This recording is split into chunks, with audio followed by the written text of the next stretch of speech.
Good morning. I am Michael Kessler, professor and managing director of the Berkley Center for Religion, Peace, and World Affairs at Georgetown University. Welcome to our discussion on promoting human rights in U.S. foreign policy, a deeply critical discussion that we are excited to launch over the coming months. I'd like to thank our co-sponsors, the Institute for the Study of Diplomacy and the Master of Science in Foreign Service program at the School of Foreign Service. This webinar is being recorded, and the recording will be posted to the event page on the Berkley Center's website. If you registered for today's event, you'll receive an email when that video becomes available. After our moderated conversation, we will have a Q&A with the Zoom audience. Please submit your questions by opening the Q&A box at the bottom of the Zoom screen and typing in your question. Judd Birdsall will moderate today's discussion with our esteemed colleagues Nicole Bibbins Sedaca, David Hollenbach, Mark Lagon, and David Little. Judd is the project director of the Transatlantic Policy Network on Religion and Diplomacy and a senior research fellow at the Berkley Center. From 2011 to 2020, Judd was based at Cambridge University, where he earned his PhD and founded the Cambridge Institute on Religion and International Studies. We're very happy to have Judd join the center recently, and we're very honored to have him moderate today's important discussion. So with that, I'll turn it over to Judd and the colleagues, and Judd will give slightly bigger introductions of each of our colleagues. Thank you. Thank you so much, Michael, for being with us during a very busy day for you, as I know. Well, I'm thrilled to have the opportunity to moderate this panel discussion today on a very timely and important and indeed quite complex and challenging subject, the promotion of human rights in the Biden administration's foreign policy. It's an honor to be with such a distinguished group of panelists today. And it's my pleasure to introduce the four of them now. Nicole Bibbins Sedaca is a professor of the practice of international relations and serves as a concentration chair for global politics and security in the Master of Science in Foreign Service program at Georgetown University. She served for 10 years at the State Department, working on a number of democracy and human rights related issues. And she and I actually overlapped briefly in the department's Human Rights Bureau back at the end of the Bush administration. Mark Lagon is the Chief Policy Officer at Friends of the Global Fight Against AIDS, Tuberculosis, and Malaria. He's also an adjunct professor in the Master of Science in Foreign Service program at Georgetown and a senior fellow at the Trinity Forum. He served in a number of leadership roles, including the president of Freedom House and as U.S. Ambassador at Large to monitor and combat trafficking in persons. David Hollenbach is the Pedro Arrupe Distinguished Research Professor in the Wall School of Foreign Service at Georgetown, Senior Fellow at the Berkley Center, and affiliated professor in the Department of Theology and Religious Studies. And David Little is a research fellow at the Berkley Center, and he retired in 2009 as professor of the practice in religion, ethnicity, and international conflict at Harvard Divinity School, where he was also an associate in the Weatherhead Center for International Affairs at Harvard University. Welcome to all of our panelists. Thank you for being with us today to share your insights, and I very much look forward to this conversation. As Michael mentioned, please do be a part of the conversation by clicking the Q&A button at the bottom of your Zoom screen, typing your question there. Do be as brief as you can be so we can get through as many questions as possible. And if you'd like, you can give us your institutional affiliation. And please also know to which of the panelists you are directing your question. We'll begin by me posing some initial questions to our panelists, and then we'll have this time of Q&A later on in our time together. We have a full 90 minutes, so I think we'll have ample time for conversation. To open our conversation, I'd like to explore the context of the Biden administration's promotion of human rights under the heading of four interrelated challenges. And those are the conceptual, the reputational, the institutional, and the practical. To open things up, I have a conceptual question for our theorists and theologians, both of our Davids, David Little and David Hollenbach. And the question I have for them, once I take a sip of my water, is this. The argument is often heard that the Universal Declaration of Human Rights is really just based on individualistic Western Enlightenment thought, and isn't particularly relevant to non-Western and more communitarian contexts, that the promotion of human rights is really just a form of ideological imperialism. A question that I would pose to both of you is this true? And what does this conceptual challenge mean for the Biden administration? Especially given that within the Democratic Party, you have a strong commitment to human rights on the one hand, but also a strong sensitivity towards things that might be perceived as imposing American or Western norms and values on other cultures. So that's the opening conceptual question I pose to David Little and David Hollenbach. Dr. Little, let's start with you.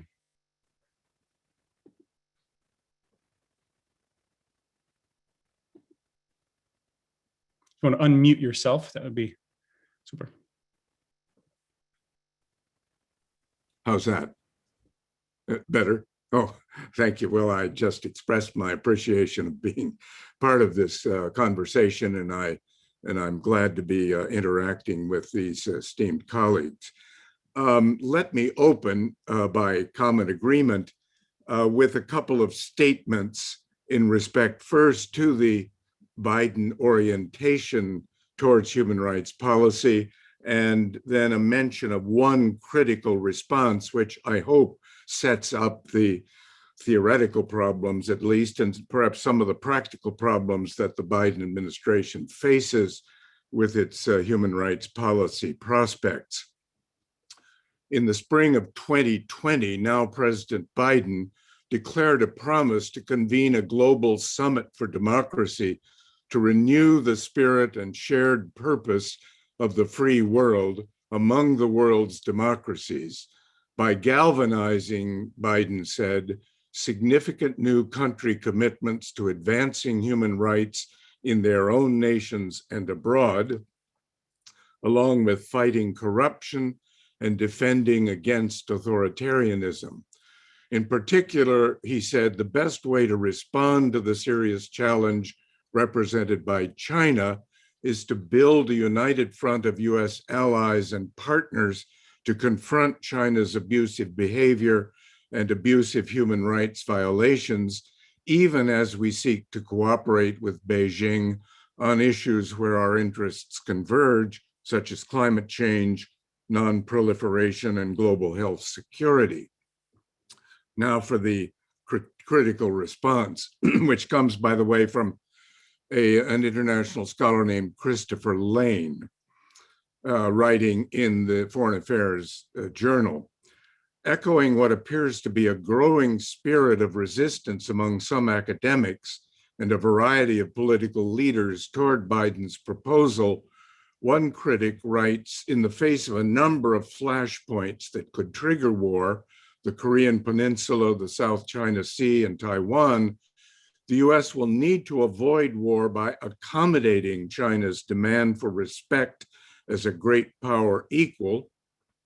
That would involve, Lane says, retracting the US security guarantees and recognizing Beijing's claims on Taiwan and presumably elsewhere. And he goes on to say, Washington would also need to accept the reality that its liberal values, presumably including human rights, are not universal, and thus the US should stop interfering in China's internal affairs by condemning Beijing's policies in Hong Kong and Xinjiang and issuing veiled threats for regime change.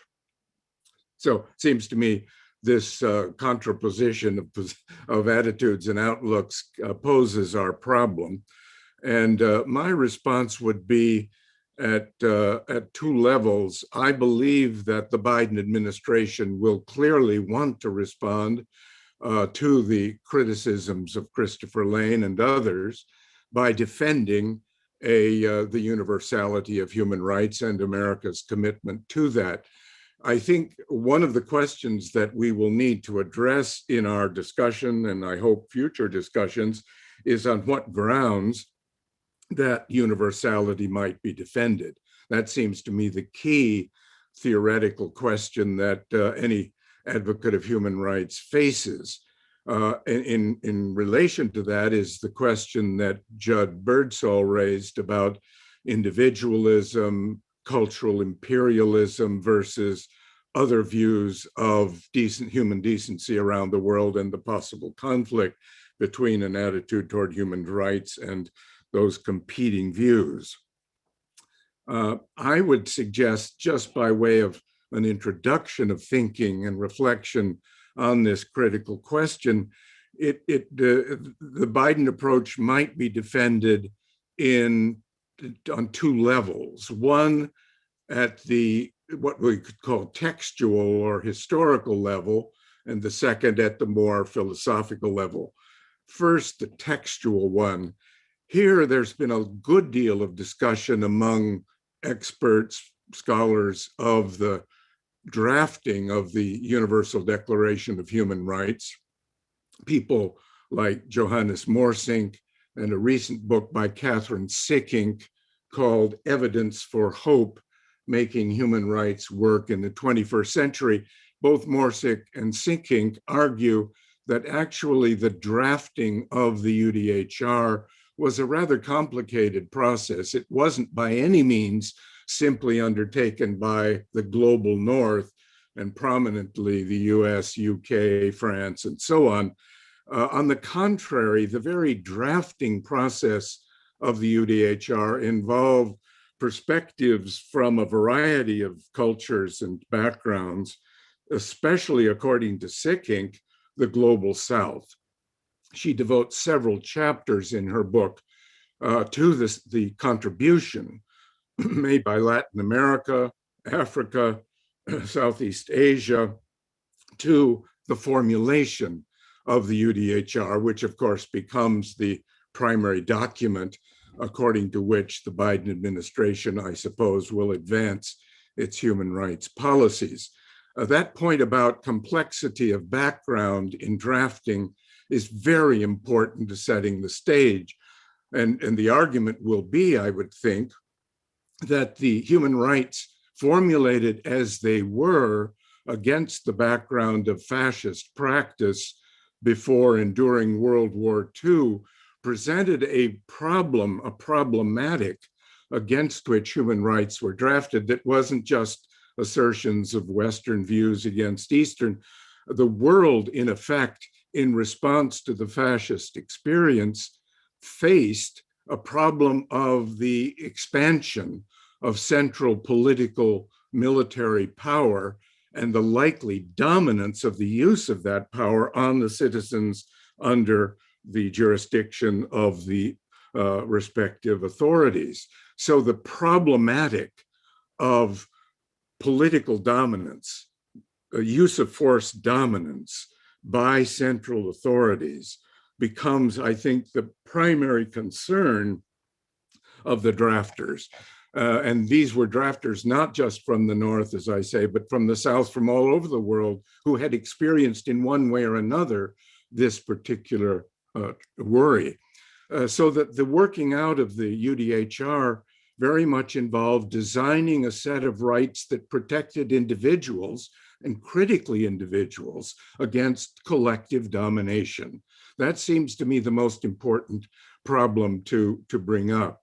And that would lead me to suggest at the theoretical level that the question of the arbitrary use of power, the arbitrary use of force, is the underlying question that faces the world, including the Biden administration, as it defends a human rights approach. So the individualism that indisputably is part of the UDHR and the subsequent instruments, the International Covenant on Civil and Political and the International Covenant on Economic and Social and Cultural Rights, those three primary documents embody the protection of the individual against torture, against enslavement, against the arbitrary taking of life, against various forms of degradation and cruel and inhuman punishment and treatment. Those fundamental so-called non-derogable rights, which are embodied in the documents, become the primary focus. And that focus, I would argue, in favor of the Biden approach, is fundamental still to the world that the United States faces. So both at the textual level and at the theoretical level, this emphasis on arbitrary use of force and the importance of defense of individuals against that becomes a terribly important response. So let me stop there. Thank you, Dr. Little, for getting our conversation off to an excellent start this morning. David Hollenbach, your thoughts on this conceptual challenge? And if you want to unmute yourself as well. So thank you very much. It's a pleasure to be with everyone here, and I look forward to some fruitful discussion. Let me pick up with what David Little has just said and build upon that. I think from a historical and textual point of view, he's absolutely correct that the drafting of the Universal Declaration of Human Rights was not simply a Western undertaking. There were some major non-Western, non-European players in that. He mentions how Catherine Sicking stresses the participation of Latin Americans, and that was represented, for example, by Hernan Santa Cruz from Chile, who was a very active participant in the drafting process. But it also included, as the vice chair of the drafting committee, Peng Chung-Chang from China, and a Confucian thinker, Charles Malik from Lebanon, coming from the Middle Eastern world, Hansa Mehta, a woman from India, bringing in a perspective of a woman and also the perspective of the Indian subcontinent, etc. So the argument about universality, I think you can go back and look at these early drafting participants. Secondly, I would note historically, this debate about universality was very intense back in the late 1980s and especially the early 1990s, when we had a very important piece written by Lee Kuan Yew, who was the leader of Singapore, on Asian values as being somehow incompatible with the Universal Declaration of Human Rights. But there were some significant responses to Lee Kuan Yew coming from Asia itself. A very strong response to Lee Kuan Yew by Kim Dae-jung, who had been a dissident in Korea and eventually became the president of Korea. And he argued against Lee Kuan Yew that indeed human rights are universal. And he highlighted in an essay he wrote in Foreign Affairs that many centuries, long millennia before Locke, Mencius, a great Confucian thinker, defended the right of the people to resist an unjust, oppressive king. And for example, Mencius said, and I quote, "If the king does not govern righteously, the people have the right to overthrow his government in the name of heaven." The mandate of heaven being lost in the Confucian perspective means the people have the right to move forward. There are also similar arguments that were made by Amartya Sen, a very distinguished economist and philosopher, defending from an Asian point of view the universality of human rights.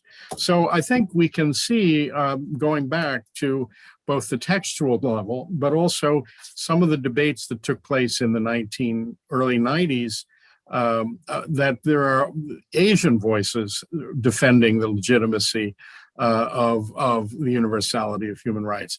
This led then at the Vienna World Congress on Human Rights that took place in 1993, to a very strong, they issued a declaration and program of action.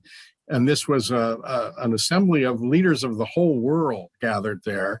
And they stated, and this is a quote from the Declaration and Program of Action of the Vienna Congress in 1993, quote, "The universal nature of these rights and freedoms is beyond question." That document was signed by the leaders, the heads of state of 171 countries, including the People's Republic of China. Now, the question remains about how seriously the leadership of PRC meant it when they signed it, but they did sign it.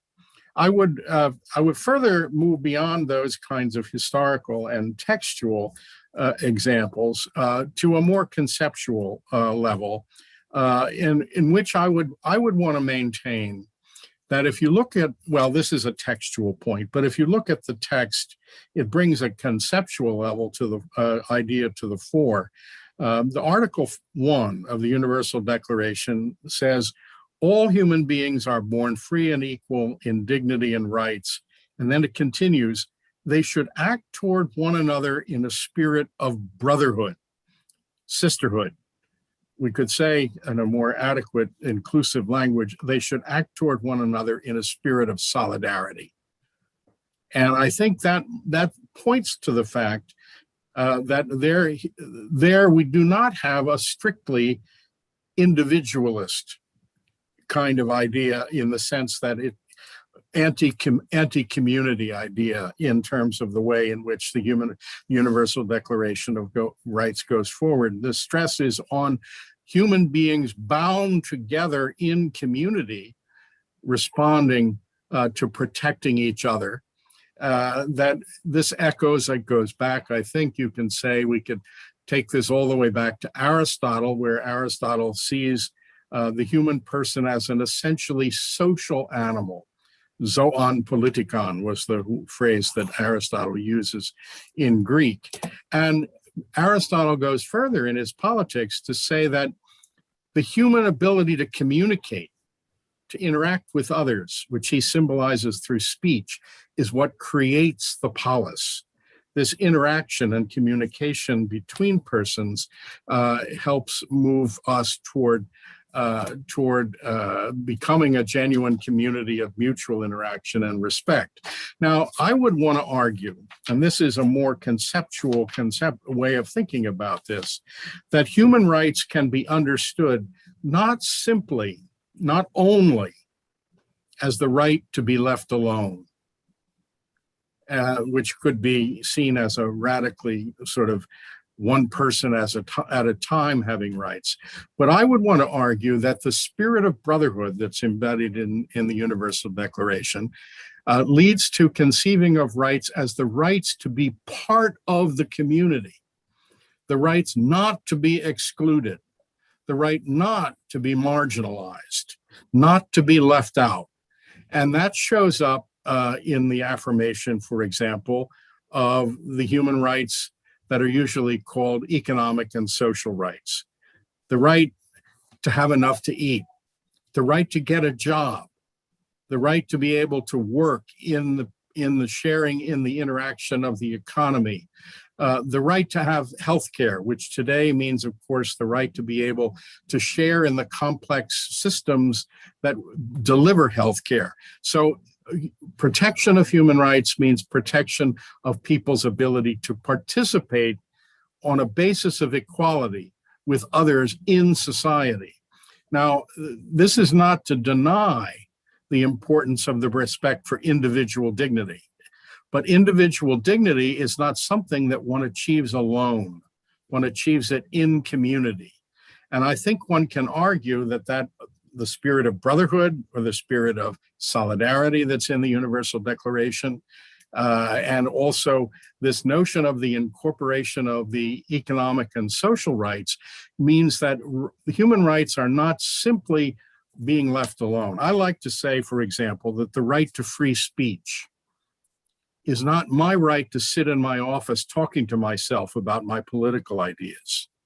The The right to free speech is the right to engage with people in the debate about how we should live together. That's why it's so important politically. And these kinds of approaches then would suggest to me that human rights are relevant to societies that are more communitarian in their values, like the societies of the Confucian world, the societies of Africa, which stress the communitarian values. But it also means that an emphasis on communitarian interaction never means that some people can simply be excluded or left out or marginalized. We saw that what that can lead to in the days of apartheid in South Africa, where apartheid was so to be opposed, not only because of the harm that it did to individual Black people, but also to what it did to excluding Black people as such from participation in the life of the community.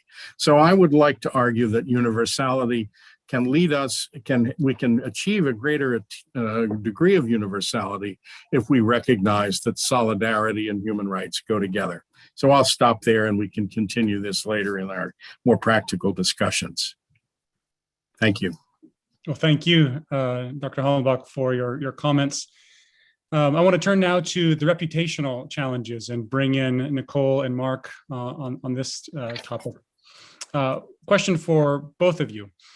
And that is, with all that's gone on in the US in recent years, the increased polarization, rising religious nationalism, the racism, the violent insurrection at the US Capitol. There's already a Q&A question that refers to the voting rights issue in Georgia. With all of this, what's the status of the United States as an exemplar of human rights? And how would you respond to those critics who say the US should pause or tone down its promotion of human rights until it has its own house more in order? Nicole, let's start with you and then Mark. So much, Judd. And first, let me just say welcome to Georgetown. So thrilled that you are on the hilltop, even virtually, and just delighted to see what you'll do there. And really wonderful. Thank you, the Berkley Center, for pulling this together. From MSFS's perspective, we're so thrilled to co-host with you all, as well as the Institute Study of Diplomacy, and I'm delighted to be with colleagues who I've had for many years as well. There is no doubt that the United States has shown the rest of the world how many challenges we have at home. I mean, I think the insurrection that we saw on January 6th was a wake-up call in many ways to show how much work we have to do, and how the polarization, how disinformation, how weak leadership can lead to violence and lead to disruption in democracy, and a disruption in democracy leads to the deterioration of human rights. But we have to be honest as well. I don't think that there is one human being in the world, truthfully, who believes that the United States that the shortcomings in the United States started in the last year, or on January 6th, or over the last 4 years. The truth is, anyone who reads our history books knows that the United States has had tremendous shortcomings within our democracy. And when our wonderful, phenomenal country was founded, we had already had 100+ years of slavery, of torture that was legalized in our country for years, and it went on for another 100. And so we have to recognize that the United States has not been advocating for democracy and human rights and these issues, particularly over the last 30 years, because we come from a place of perfection, or we come from a place where we don't have anything to learn. We come to those conversations about human rights because human rights are universal, and because they are the right thing to be talking about. And I think what we have to do is say the United States has to approach our conversation about human rights with what I call humble confidence, right? The humility to say, we have had a really difficult history. We have some challenges at home, and we will be humble and honest about that, but confident that the principles and the values upon which our country was founded, and that we are living into and will continue to live into, do not change because we have fallen short of them. And I think that's the narrative, and that's the challenge the United States has ahead of ourselves. And so as we speak about human rights, we speak about it from that position, about the rightness of human rights, not the rightness of the United States and its track record alone. So it brings us to the question of whether the United States should talk about human rights. The reality is the United States is speaking in the world, it is present in the world, it is leading in the world. And so the question is not, will the United States go out and talk about these issues? We will be in the world. Our businesses, our NGOs, our government will be in the world. The question is, should we be in the world and step back and be silent on these issues, which are so important? Or should we step out humbly and confidently and say, as we work on things at home, we will still, in our leadership role, we will still ensure that these values are part of what we're talking about, because we don't serve the world well by being silent about Uyghurs or being silent about Syria, because we are waiting for us to get it together. That type of navel gazing and introspection is even worse than us saying that we have it all right in the first place. So the United States can do both. It can work vigorously on all of the issues we have to work on at home, and we have quite a few, while we also speak about the importance of human rights globally. And in this, I do want to make sure that we are continuing to focus on the marriage between democracy and human rights. Democracy is the only system that enshrines the protection of human rights in its documents, but also has built-in self-correcting mechanisms. And what is that about, right? What is it that has allowed the United States and many other democracies to move out of a period of slavery or civil rights or disenfranchisement of various groups? It is only because the system itself has mechanisms which allow citizens to come into the public square to raise these concerns and for there to be legislative and policy responses to it. You look at what Dr. King did in our country. He went to the streets, he used his civil voice, and he then pushed for legislative change in the house of democracy that we saw under attack on January 6th. And so we have to recognize that democracy remains the best system to protect human rights. And as we all go out and advocate for human rights, whatever angle of it is, we have to ensure that we are ensuring that strong statement about democracy and about the United States showing that democracy still works is part of our message. Thank you, Nicole. Mark, I want to bring you in on this reputational question as well. What is America's reputation on human rights, and what can the Biden administration be doing to enhance its credibility? Well, it's a pleasure to be part of this forum, and Nicole and I have a very similar perspective, especially having in many phases of our careers worked in the same places. I think exactly what Nicole suggests, that we should not have a false dichotomy between the United States being an exemplar and being a promoter of human rights or democracy. There is, to say that there has been a hit on our reputation would be the understatement of the year. And, not just the insurrection as something that raises a question about the solidity of our democracy, making one laugh at all the references to those guardrails that would contain Trump, we heard for 4 years. But the forms of Christian and nationalism, we have not solved the post civil rights era issues. Nicole, reminds us that this is one of the self-correcting mechanisms and one of the ways that we move forward.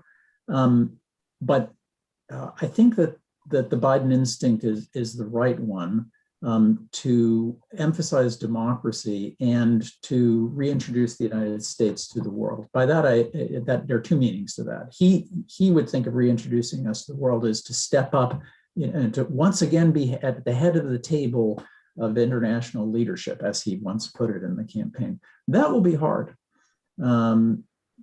because not only are there questions about the United States as an exemplar, but the record of the 4 years preceding Biden's inauguration were the opposite of leadership, trying to break institutions, a much more virulent form of unilateralism than we've seen as kind of a natural characteristic of the United States foreign policy. There's a practicality in the domestic scene as well. One might look at President Trump, as an aberration, not representing, kind of the path of the center-right part of the political spectrum. Others think, clearly he wasn't the cause, he was the amplifier of something going on in populism. But Biden may be a kind of, moment in time that only lasts so long, and it will be important to reap.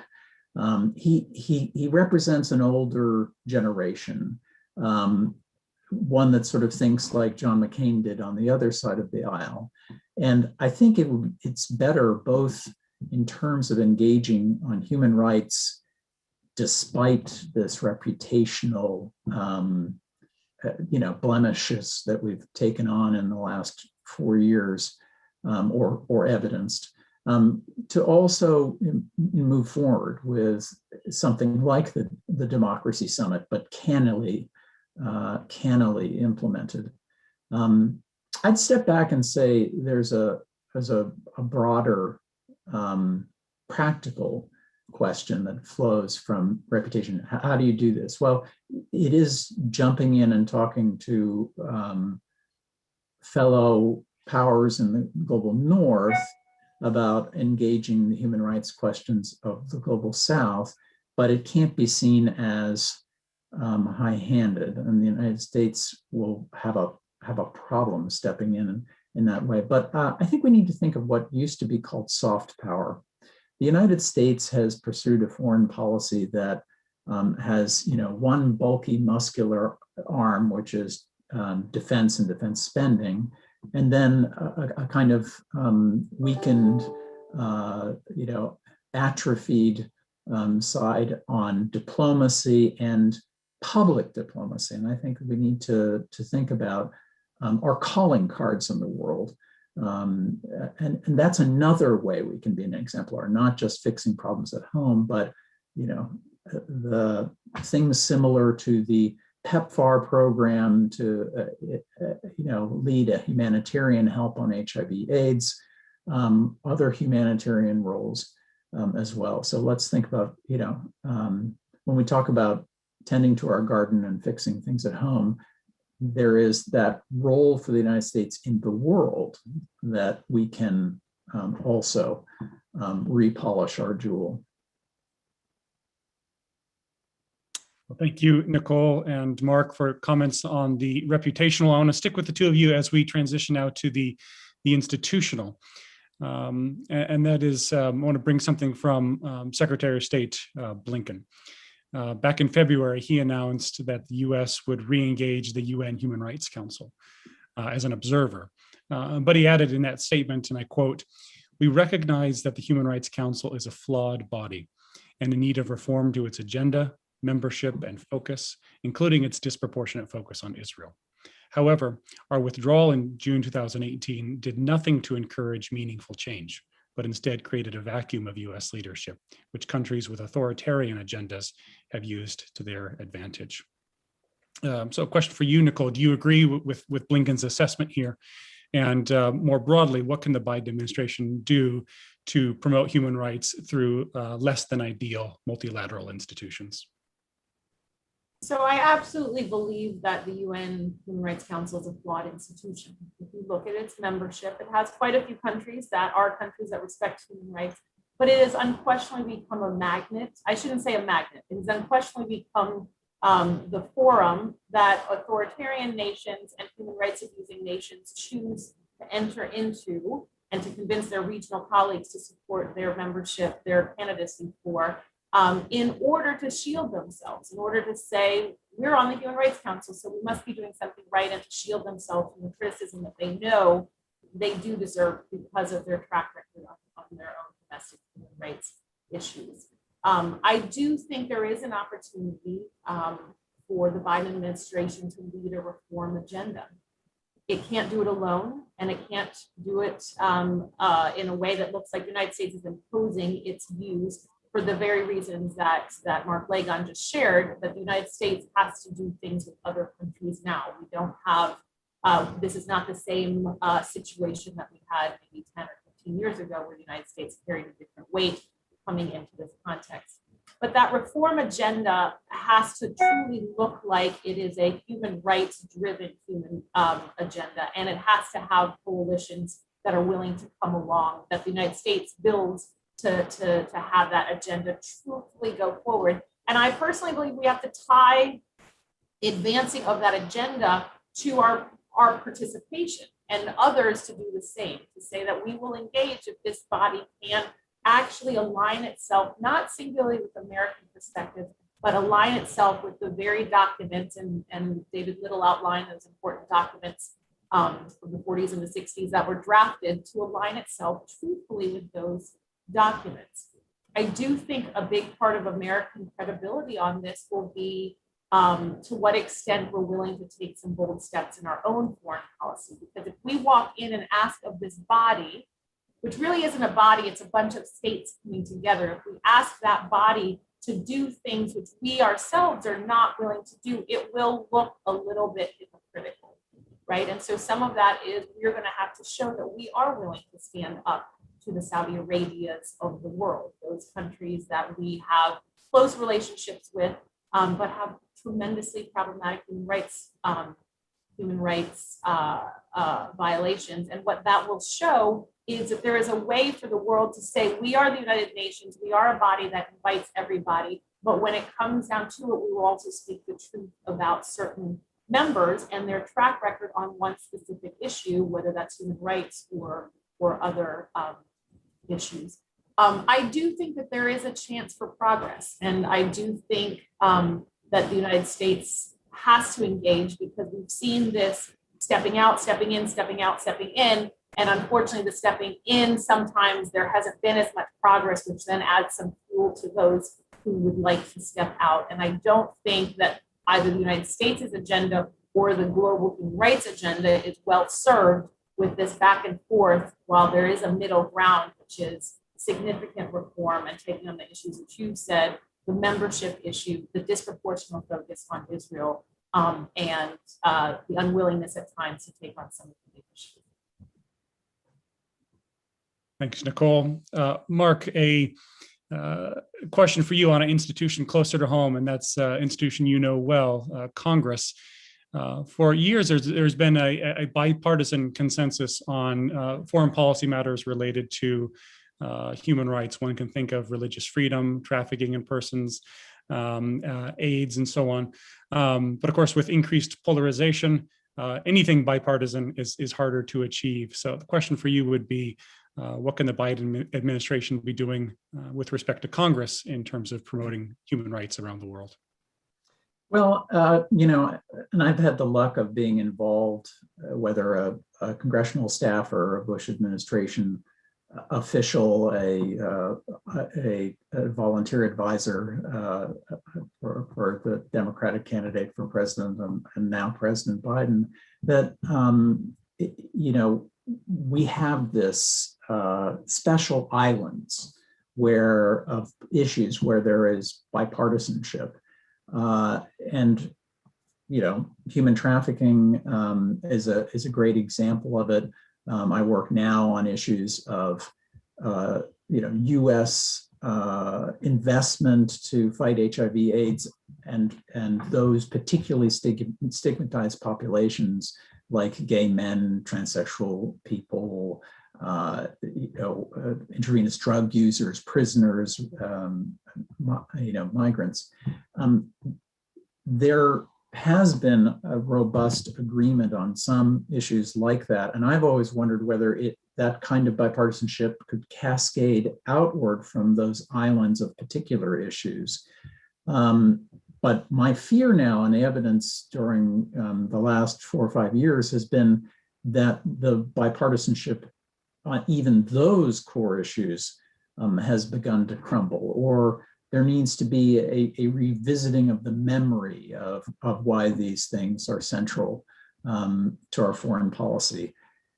Joe Biden is suited to the moment in the sense that he has great experience working in a bipartisan fashion. His instinct is that way. Having driven through the stimulus package, the American Rescue Plan, with a partisan tool reconciliation, that cuts against his desire to restore these values. But he faces something, not just politicians, but the populism that lies behind them. So I think that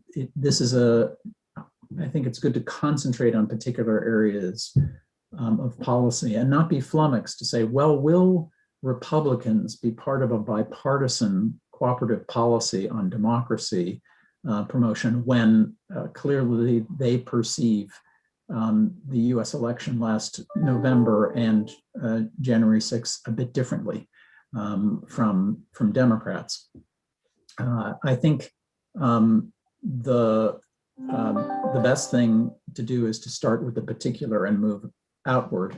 And on democracy, just to plow forward, I will note, that the supporters of Freedom House, which Nicole is about to move on to help run as the number 2, the support for the National Endowment for Democracy, these things stayed robust even during the Trump era. And so that the Biden administration would be making a mistake to think that it can't build on these islands. But there's a lot of reintroducing people to a notion. There's a way, I'd like to return to the very helpful frame that David Little and David Hollenbach started with, which is the UDHR.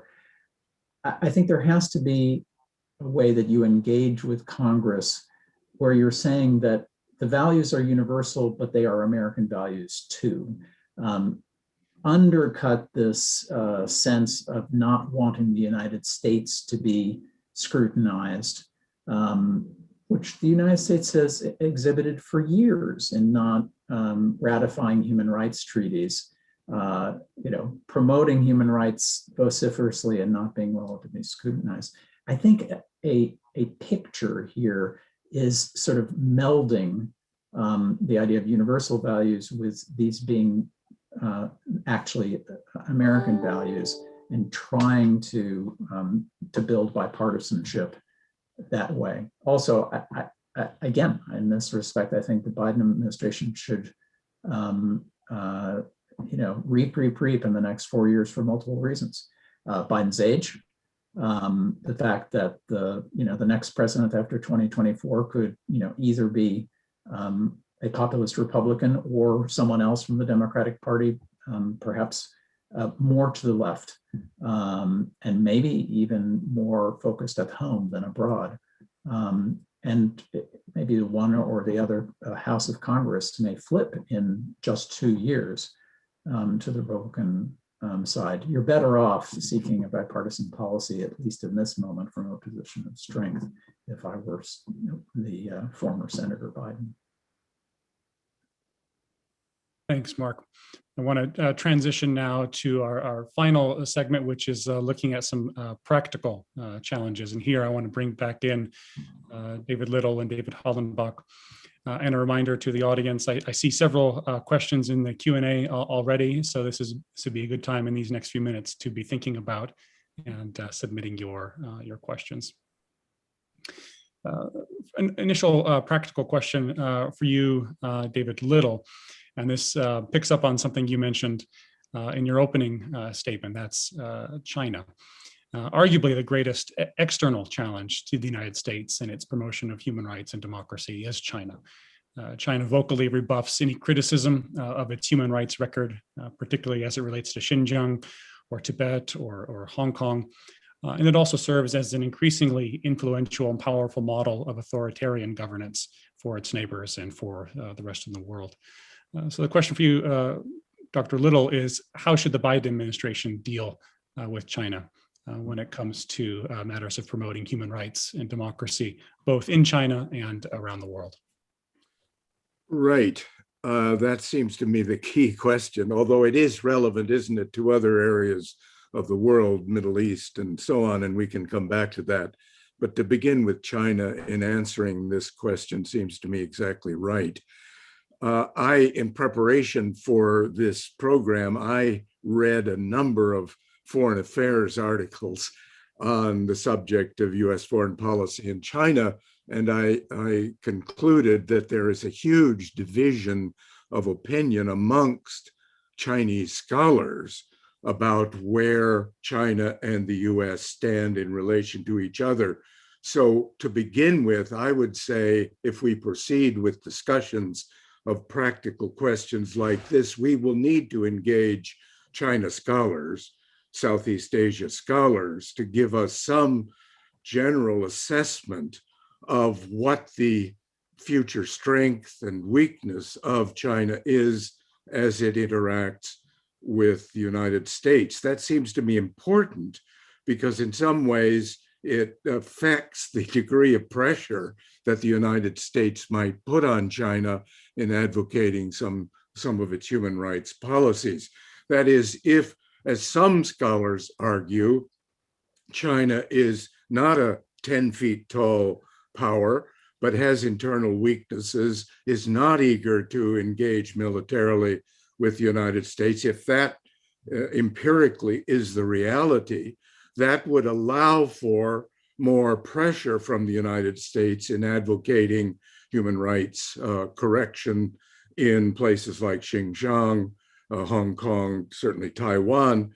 On the other hand, if China is 10 feet tall and represents a huge growing military power, that sort of lessens the options open to the United States in standing strong against China. So this empirical question of the strength or relative weakness of China vis-a-vis the US becomes extremely important.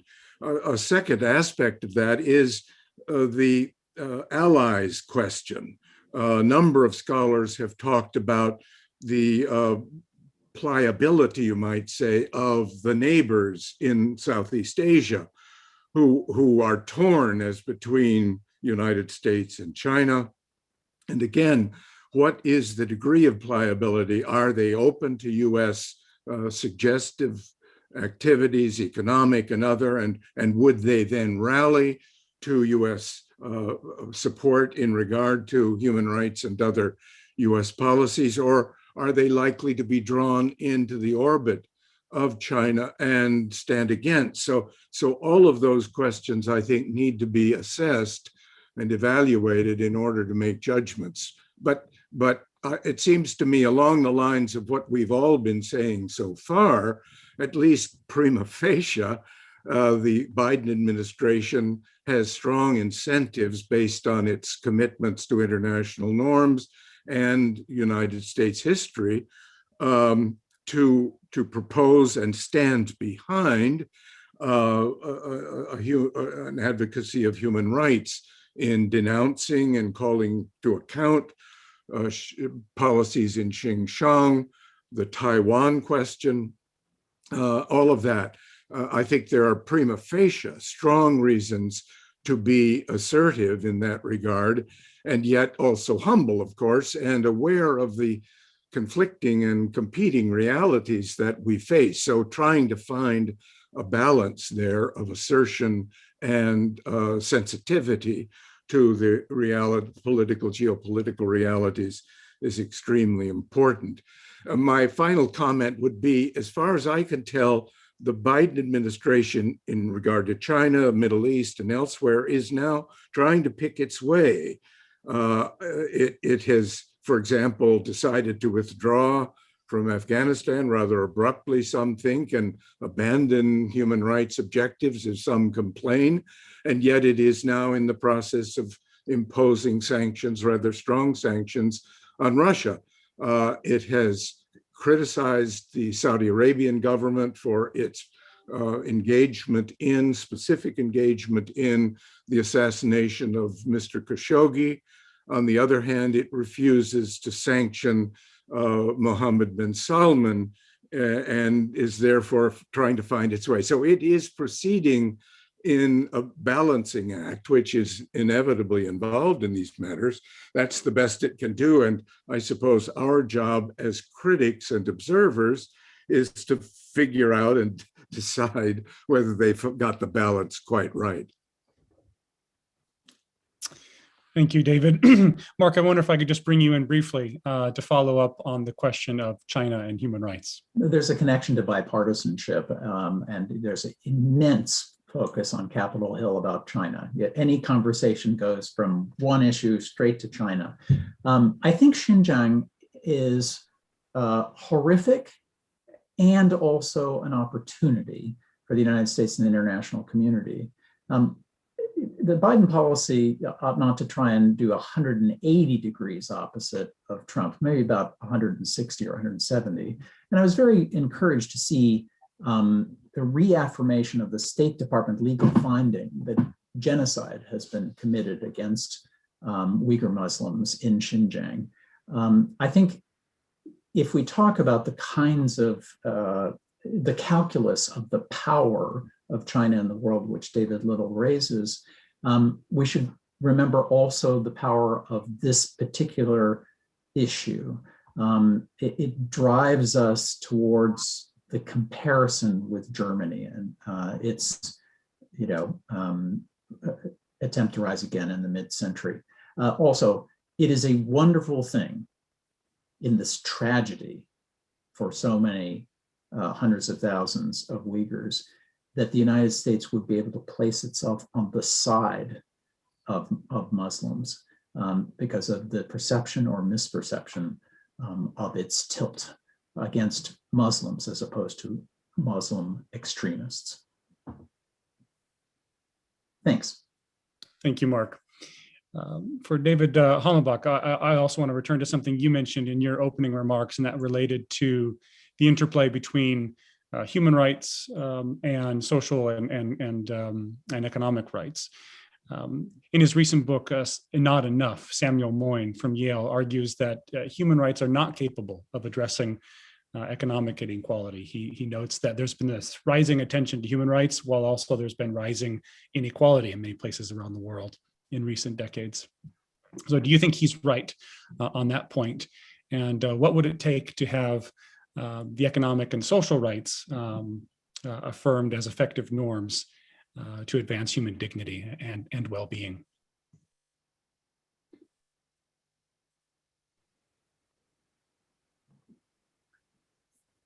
David, you're on mute. I have to unmute. Sorry about that.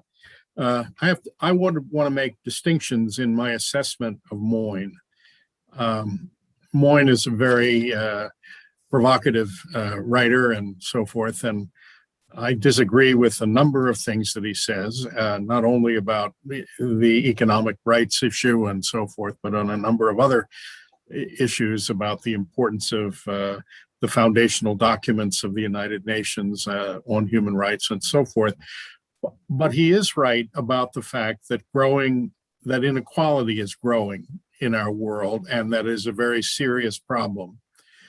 Where I would disagree with him is in his implication that somehow the human rights agenda, the human rights movement, is somehow irrelevant or incapable of responding to these economic inequality questions.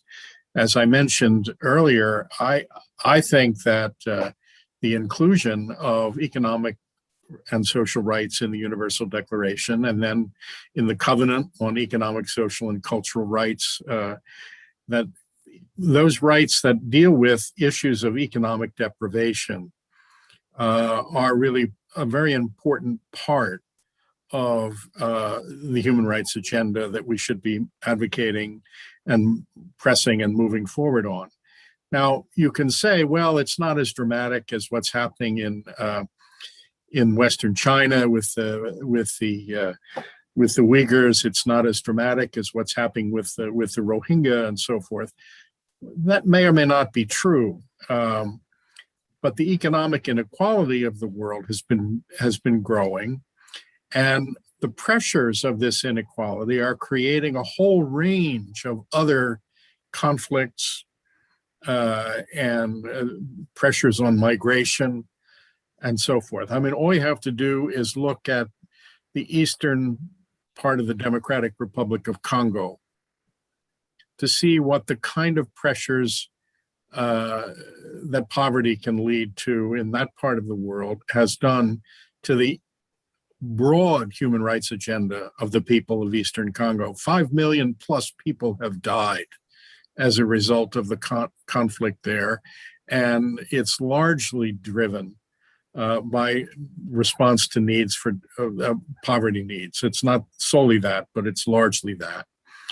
Or if you look at what's happening at our southern border in the United States right now, the pressure of migration coming from the Northern Triangle countries of Central America has a lot to do with the economic deprivation and inequality that's operative there.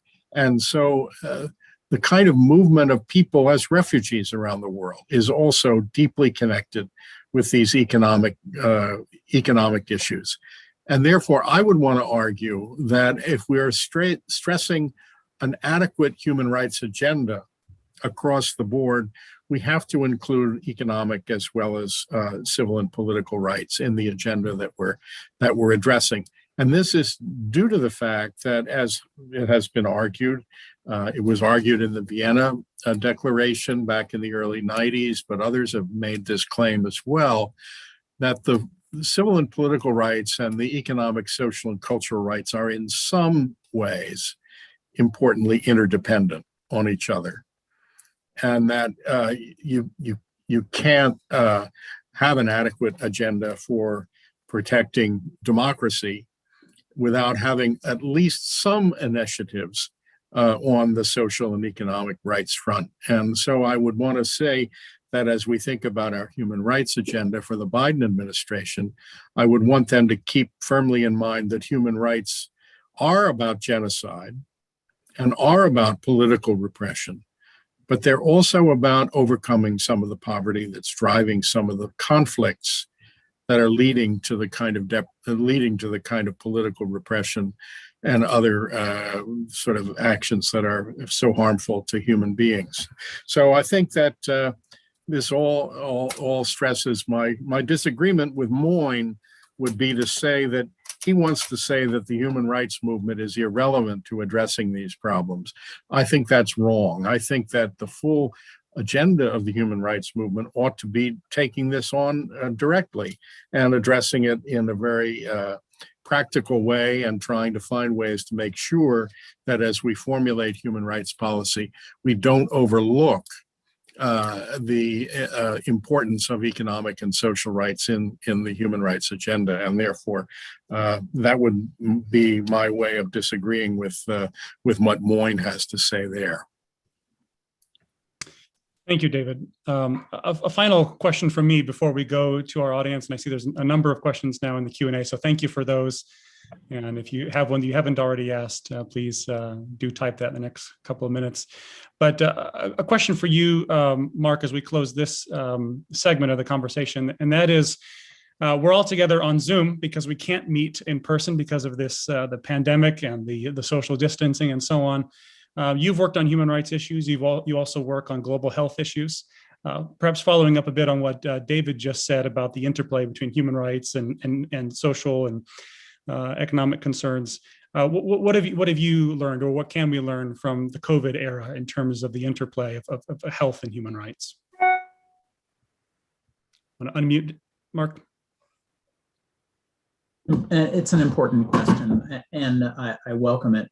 I think we have seen vividly in the United States, but also abroad, the ways in which the COVID pandemic has worsened human rights on both the political and civil liberties side and the economic and social side. We've seen those who are most economically marginalized or socially marginalized hit hardest by the disease. And then we have seen states around the world use the excuse of COVID-19, in the name of medical surveillance, pushing forward with political surveillance.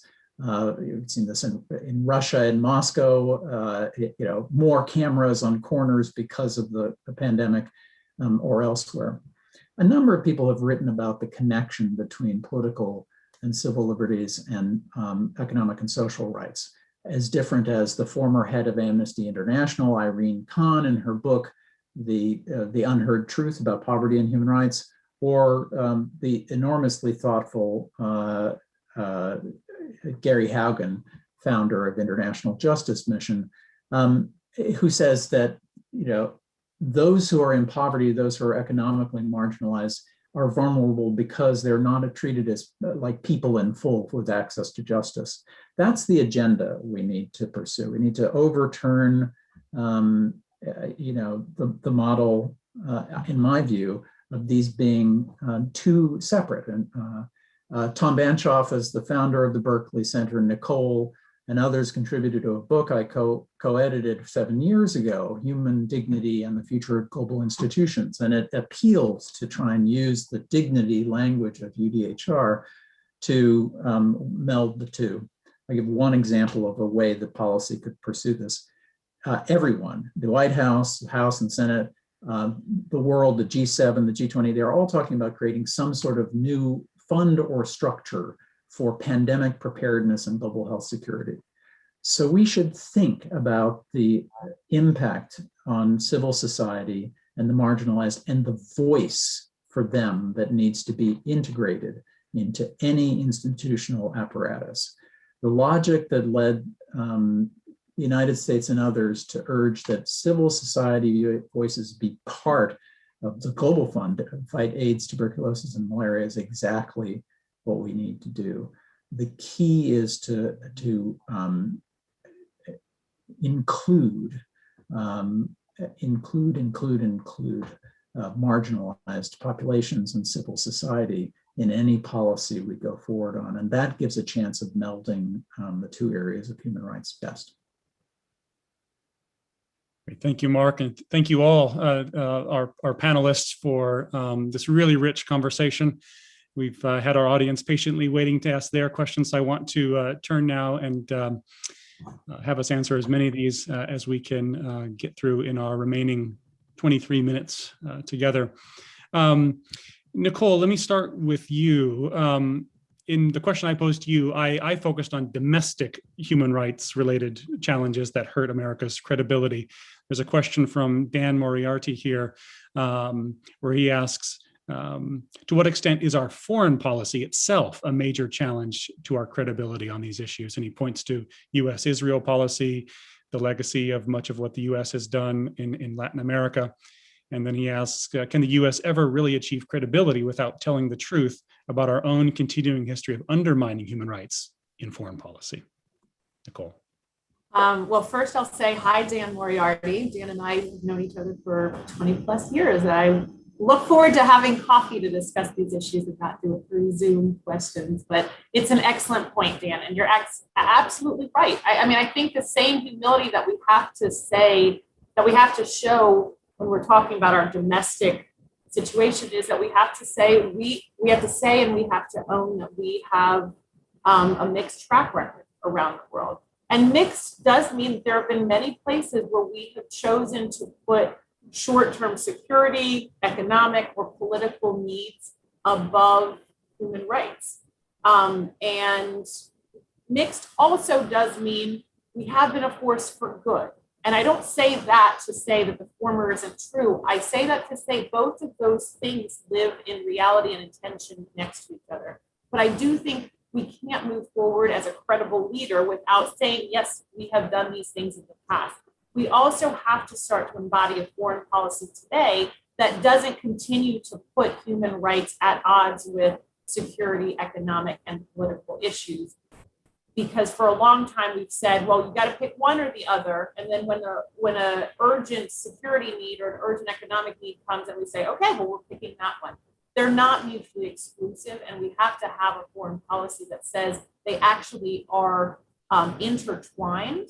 And to David Hollenbach's point, many of the crises that we see, many of the the cultivation of terrorist organizations grow out or have at least in part a human rights component. And if we want to get at some of these issues, immigration, people at our borders, terrorists, these concerns which are seizing the American people, we have to say it's about the entirety of the issue. It's about saying where we have made mistakes and owning that our foreign policy has to be broad enough to include these issues of rights and include these issues which are central to our security, our economic, and our political agenda. Thanks, Dan. Thank you, Nicole. Anyone else want to speak to that particular question? It's a good one, and I think Saudi Arabia is the best example. I mean, not acting on the Khashoggi matter, there's been an effort by the Biden administration to at least take the step into releasing intelligence finding that he was responsible. But even more strikingly, where human rights and humanitarian affairs come together, the Saudi role in mayhem in Yemen is a policy that needs to shift from the United States and needs our urgent attention. If I could just dovetail on that, I could not agree more. Mark and I are often very closely aligned.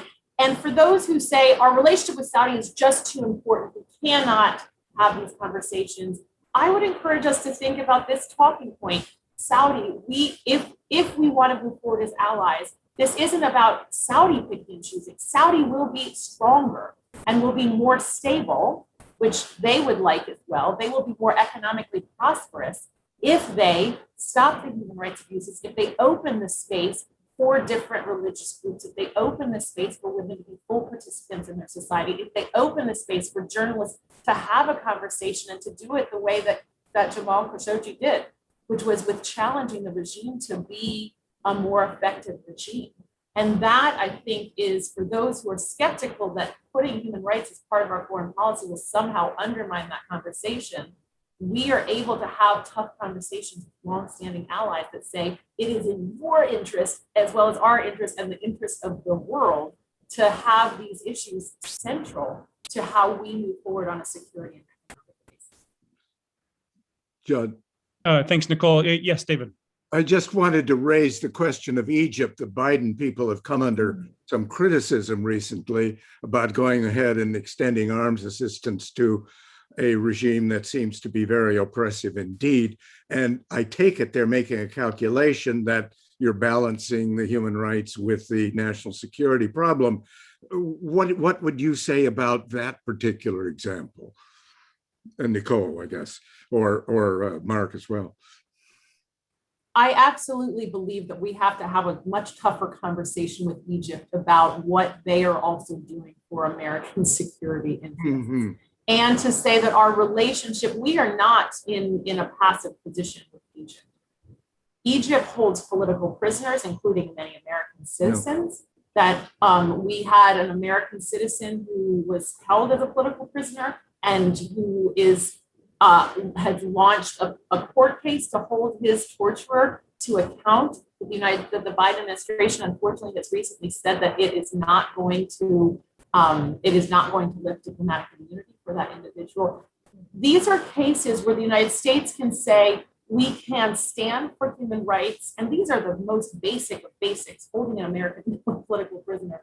Mm-hmm. We are able to stand for those cases and pursue a security relationship in which the security is in the interest of Egypt. We're not asking them to do something that we only need. It is in Egypt's security interest as well for that relationship to be strong. And it is not unreasonable for us to say if we provide lethal weapons to a country, that those would not be used to commit human rights violations.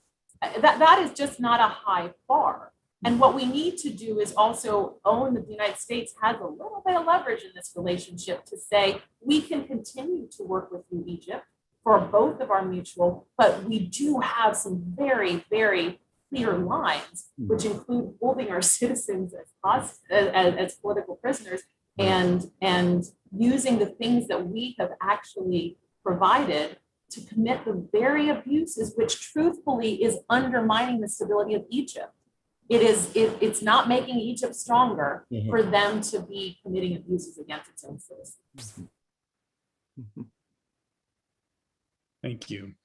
A question from Stephen Worth, where he brings up the famous quote from Stalin, "How many divisions does the Pope have?" And he says, this raises a key point about the relationship of human rights to military and economic power.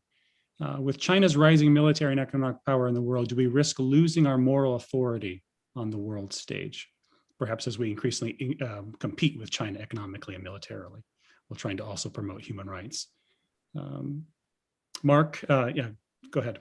Well, I think, it doesn't make sense to fight fire with fire. I mean, we should be concerned about China's military reach, but the United States still has a massive, military capability, far outstripping, all other countries. It would be like making the mistake of saying that China has its Belt and Road Initiative and is investing all over Africa, so therefore the United States should have infrastructure investment as well. We need to swallow hard about the initial question you raised. Can we be a promoter of human rights when we've had such striking examples on race, on populism, on the insurrection? I think the United States needs to compete with China in offering a different vision of governance, and it's very hard in the wake of the last couple of years in the United States. But that's the way we should take on China. Otherwise, we will suffer in terms of reputation. We need to offer something different and restore the notion that there's somehow a connection between a socially inclusive and liberal political order and economic prosperity. I make a comment on that. David Little and then David Hollenbach. I just wanted to follow up with Mark on that. I'm concerned about the problem of Taiwan in particular.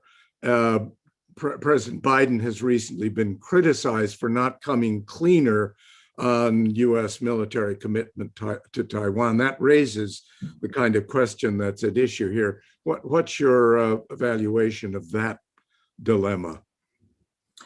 I think it's been a huge mistake and will continue to be a huge mistake not to stand by Taiwan as a democracy, candidly as a country that's a democracy.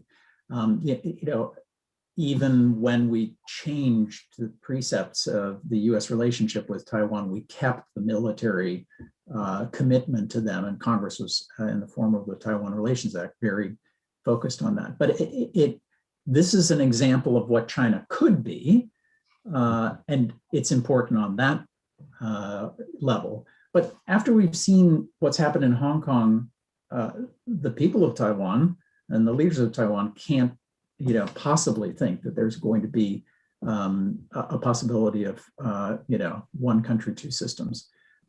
So I'd say the Biden administration should be even more forward-leaning than it has been to date. David Hollenbach, did you want to? Just a brief comment about the credibility of the U.S. and its in relationship to the insurrection and rising populism and so forth. This is probably not a directly human rights concern, but where the populism is coming from in the United States, it seems to me has something to do with the inequality that Sam Moyne is worried about, that the pressure coming from sort of less educated working class people and so forth that led to certain aspects of the Trump agenda, it seems to me is one of the things that's undermining our international human rights orientation, both in terms of reputation, but also in terms of policy, in terms of the way that the Trump administration wanted to go.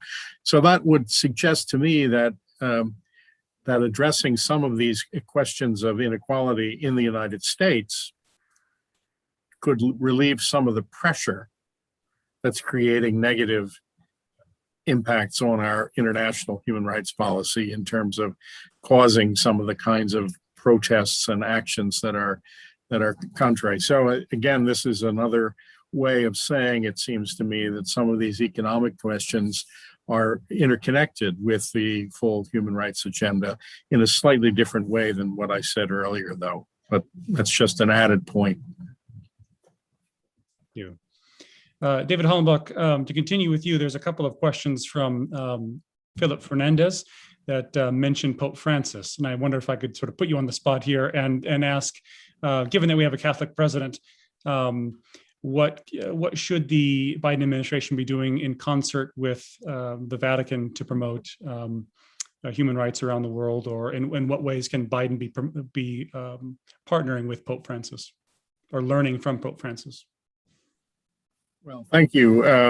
I've, as a Catholic priest myself, I'm very interested in this question, and it's a very important one.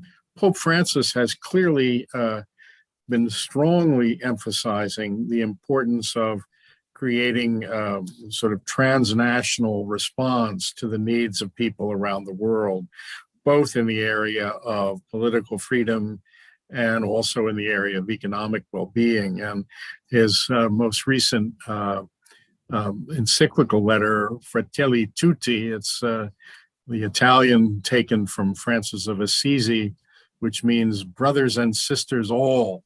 We're all in this together. And he has a whole section in that document about human rights and the importance of the promotion of human rights across international borders.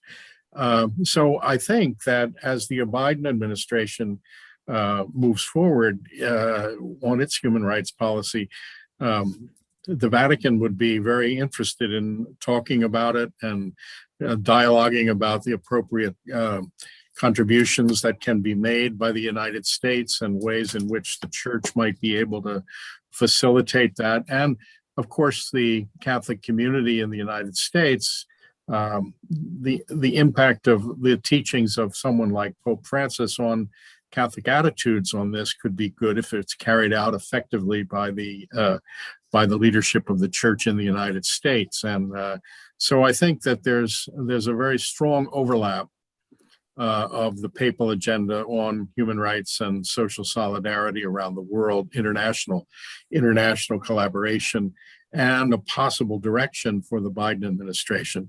And this could lead to both a broad visionary kind of approach to things, but it could also have impact on certain more concrete areas of negotiation that might be, the Vatican played a significant role in the restoration of U.S. relations with Cuba back in the Biden administration. And so the church can play some roles in some areas where human rights issues are very important, and both on the more intellectual and sort of value level, but also on the more practical level in certain narrowly defined cases. So I think there's a lot of room for collaboration there. Thank you, David. As I was scrolling through the questions, I also saw one dealing with Burma, or Myanmar, where at least partially democratic system has been swept aside by a military coup. Wonder if any of the panelists have thoughts on what the Biden administration should be doing with respect to Myanmar as sort of an immediate test of the administration's commitment to promotion of democracy and human rights. Well, just one brief comment on that. I mean, Mark Lagon mentioned before about the threat against the Uyghurs in Western China is clearly, analogous as genocide to what happened with the Jewish people under the Nazis. The same is true regarding the Rohingya. I mean, there are international court judgments already that haven't reached a final decision, but the preliminary conclusion is that this looks like genocide in Burma. And so if we're talking a human rights issue, genocide comes pretty close to the top, it seems to me. And so I think the Biden administration ought to be finding ways to put pressure on the Myanmar government to change its direction in this area. This is a very severe problem affecting a sizable number of people in a very gross way in terms of a gross violation of human rights. Thank you, David. There's a few questions that sort of get at this issue of how can the U.S. be a promoter of human rights if it has done or does do X in some country or on some issue. And maybe Nicole, you had mentioned the Biden administration should have a posture of, I think it was humble confidence, which I quite like. I'm curious, what does that look like in practice? Does that mean just apologizing at every opportunity for historic injustices? It brings to mind the Republican criticism of Obama in his early years, where he took quite a nuanced view of American foreign policy, and the Republicans bashed him for apologizing for America. Mitt Romney wrote a book even entitled "No Apology." So is that dangerous territory for Biden and others to step into, where they are expressing regret for U.S. actions or the consequences of U.S. actions? I take sort of a middle ground. I don't think we should go around apologizing every turn that we can, because I do think the United States has been a huge force for good in many, many corners of the world. And I don't think that we step back from that as part of our history. And I do think that we should own where we have made mistakes. And I don't think those things are mutually exclusive. I think our brains have sort of cognitive dissonance. It's sort of like the conversation in the United States. We've got to talk about slavery. We've got to talk about our nation was founded with glorious principles from the beginning. Those two things are both true, and they live in, it's hard for our brains to wrap ourselves around it, but they're both true, and we have to both live into the best and account for the worst. What I hear, though, in the question is if we're still doing certain things. I don't think we can step back from security and economic and other objectives. We need relationships, back to the Saudi question. We need to have relationships with countries, but what we need to do is start moving. We cannot pull back because some of our allies abuse human rights. We can't pull back fully.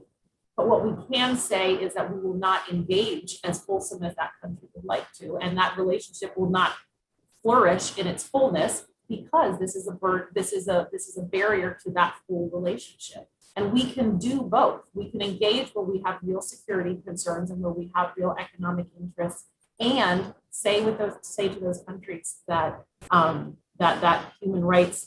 those human rights issues are going to be a barrier to full engagement in our relationship, and that we are going to calibrate those two things. If we hold them as polar opposites, I don't think it serves the entirety of our values and interests, which I do think are aligned and the same. Thank you, Nicole. David Little, you have a comment on that? I just wanted to follow up on Nicole's comment. I spent 2 months teaching in Hong Kong a couple of years ago, and in one of my seminars, I had a group of mainland Chinese students and was much hammered at the time by U.S. Failure to live up to human rights standards.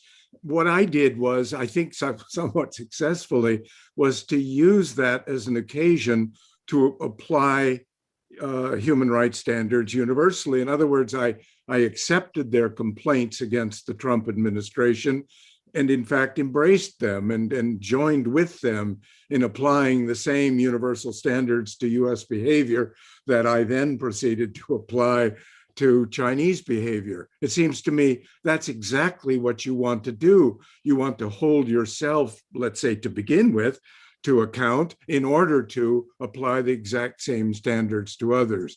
That's universalizing universal standards, I think, in an effective way.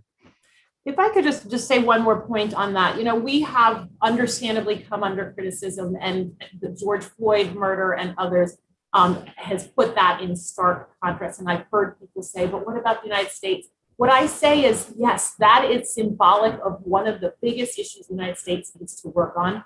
And what did we see after George Floyd? People going to the street, peacefully protesting, people engaging their parliament, their local legislatures and their government to bring change because there was a shortcoming in the country. We'd love to see that same thing We'd love to see Uyghurs in China peacefully protesting, engaging the government and saying, we want change. That to me is what this is about, which is there will never be complete eradication of all human rights abuses until we are able to say that there's got to be a system that underpins it, that brings the people's voices and allows for that change so that everybody can enjoy those universal human rights. Wonderful. Thank you, Nicole, and thank you, David. I think that's a good note to end on, though I see, Mark, you've got a comment to follow up on that. I'll give you the last word.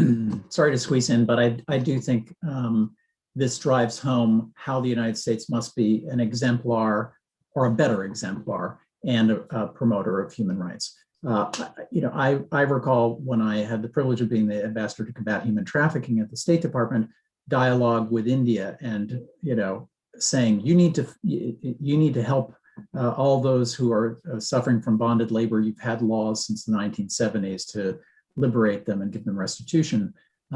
And the official I met with said, but in the United States, in a similar federal system, we can't make the states do something. And I said, well, we did discover something in the 1960s that we could, in fact, push that. And subsequently, under the next ambassador to the combat human trafficking, India did begin to move on human trafficking, despite all of its problems today. We need to be both an exemplar and a crusader. I have one suggestion for a place we can start at home. Change that differential treatment of African Americans for drug use that exists. And there is a basis of a left-right secular faith coalition to make that happen. It's a good place to start. Thank you, Mark. And I want to thank David Hollenbach, David Little, Nicole Bibbins Sedaca, and Mark Lagon for being with us today, for engaging with our audience on a whole range of questions. Thanks to our audience for being with us, for asking so many good questions. I'm glad we could get through many of them. My apologies to those that asked questions we weren't able to get to. Again, the recording of this webinar will be on the website within the next couple of days, and you'll get an email with a link to that video. I want to also give my thanks to the Berkley Center and to our co-sponsors for making this event possible. Thank you all very much.